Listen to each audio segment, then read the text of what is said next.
Hare Krishna. The mind seduces us into doing wrong and then scolds us for doing wrong. Sometimes we interact with people who are very unpredictable. We may have a boss who tells us to do something, and then when we do that, then the boss castigates us. Why did you do that? That's what you told me. That's so stupid.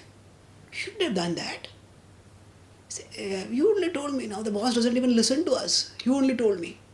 Now when we have an unreasonable boss like that, it becomes very difficult to work with such a person. Even when we do something, rather than being satisfied with us, that person scolds. And what are we supposed to do? So actually, this is not just a hypothetical predicament of someone in a work environment. This is our predicament, our universal predicament in material existence. Actually, we all have a person next to us like that, and that is our mind. Our mind seduces us into doing wrong things. For example, when we are eating, the mind might eat a little more, eat some more, it's so delicious. You should eat it. You may not get such a thing again. Oh, you are hungry, eat it. And you don't know when you will get the next meal. You may be very busy afterwards. So take more now. And then we eat and we eat and we eat and we eat and we eat. And then after that, when the stomach starts paining, or nowadays when people are so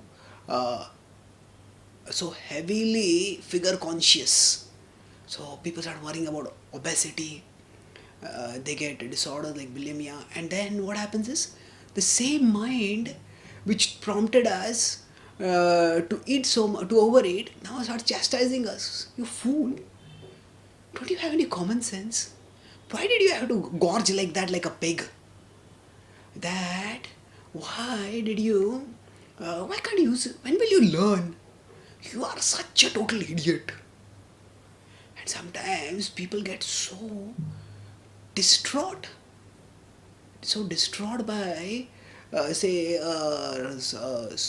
relapse into overeating, that they become break down emotionally.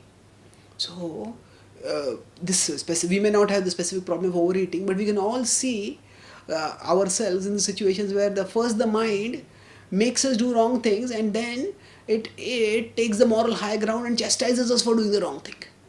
And if we try to say, you only told me to do it, then the mind just doesn't hear that argument as like an unreasonable boss. So if we are working with such a boss, what do? There's just no way. We may just have to leave that job, or we may just have to neglect and work under some other authority. So sometimes we may not be able to leave a job, but actually we can neglect the mind. So rather than making the mind's suggestions as the reference point for our decision making, rather than letting the mind's opinions about us define who we are, we can turn towards scripture, take shelter of Krishna, and let his words define our actions and our self-conceptions. So for example, when the mind seduces us that, come on, eat that, we can turn towards scripture, and scripture tells us, the Bhagavad Gita says that the mind is an enemy. It is extremely dangerous. So in 6.6 Krishna says that bandhuratma atmanastasya yenatmaivatmana jitaha anatmanastu shatrutve vartetatmaiva shatruvat. So he says that the mind is the friend for one who has controlled it, but for one who has failed to control it, the mind is it is the worst enemy. So the point here is that the mind is extremely dangerous, and being extremely dangerous, it is likely to get us into a variety of troubles. It is likely to get us into into a lot of anxiety if we don't learn to control it. So by recognizing this double role of the mind, what do? We neglect both the voices of the mind. When it speaks, it does double speak like this. we understand the mind is untrustworthy in both cases. So firstly, when the mind starts seducing, come on, enjoy that, come on, enjoy that. Then, no, there is no enjoyment over there. There is only little titillation, but afterwards there is misery. I will not get into this. What Krishna says in the Bhagavad Gita, that what tastes like nectar in the beginning will taste like nectar in the end. Will taste like poison in the end. So I will not get into it. And in that way, we neglect the mind's first voice. And somehow, if we succumb to the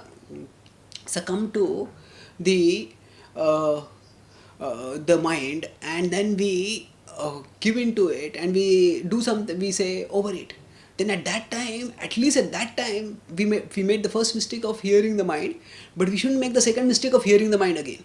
At that time, we need to focus on focus on Krishna. And what does Krishna tell us? Krishna tells us that he always resides in our heart. And even if somebody does some sinful activity, overeating is not sinful, but even if Krishna says to such an extent that apichet sudharacharo bhajate mamanya bhak sadhureva samantavya samyak vyavasito hi saha. That Krishna says, I love those who are devoted to me, even if they fall to very sinful activities. So by focusing on Krishna's unfailing, unflinching love for us, we can get the heart to start serving him. And when the mind says, you are such a fool, so we can just neglect the mind. Okay, whatever I may be a fool, but still Krishna is giving me an opportunity. Krishna still somehow is so merciful that he loves a fool like me, and therefore I will determinedly serve him. I will hear his voice and do his bidding. And in this way, we can protect ourselves from the mind's double speak and move forwards steadily in our spiritual life towards Krishna. And as we move closer to Krishna, focus on Krishna, then the mind stops tricking us, stops its double speak, and the mind realizes, oh, then Krishna, there is real happiness.